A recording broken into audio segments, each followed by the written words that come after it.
ഈ അതിദാരിദ്ര്യമുക്തം എന്ന് സംസ്ഥാന ഗവൺമെൻറ് അവകാശപ്പെടുത്തുന്ന ഈ 60,000 ആൾക്കാരുടെ പേര് വരുകൾ പരിശോധിച്ചാൽ ഇവർക്ക് വേണ്ടി സംസ്ഥാന ഗവൺമെൻറ് എന്താണ് ചെയ്തത് എന്നും കൂടി അവർ വ്യക്തമാക്കണം.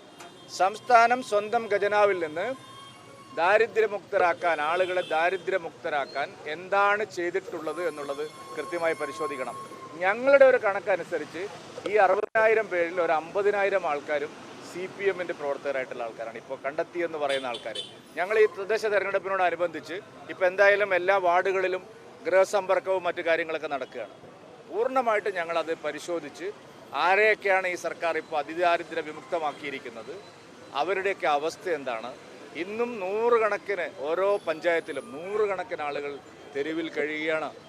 അവിടെ ടാർപോളിൻ കെട്ടിയിട്ട് ആളുകൾ വീട്ടിൽ കിടന്നുറങ്ങുന്ന സ്ഥിതിയുണ്ട്. പല വീടുകളിലും ഈ തരത്തിലുള്ള ഒരു സഹായവും ലഭിച്ചിട്ടില്ല എന്നുള്ളതാണ് സത്യം. അതിദാരിദ്ര്യമുക്തം കേരളം എന്നുള്ള ഒരു പ്രചാരണ തട്ടിപ്പ് മാത്രമാണ്, ഒരു PR തട്ടിപ്പ് മാത്രമാണ്, ഒരു ആഗോള തട്ടിപ്പാണ് ഈ വിഷയത്തിൽ CPM ഗവൺമെൻറ് നടത്തുന്നത്. 3ാം വട്ടവും അധികാരത്തിൽ വരാൻ ആളുകളെ കണ്ണിൽ പൊടിയാൻ വിടാൻ വേണ്ടിയിട്ടുള്ള ഒരു തന്ത്രം മാത്രമാണ് ഇതെന്ന് പറയാതിരിക്കാൻ നിർവാഹം.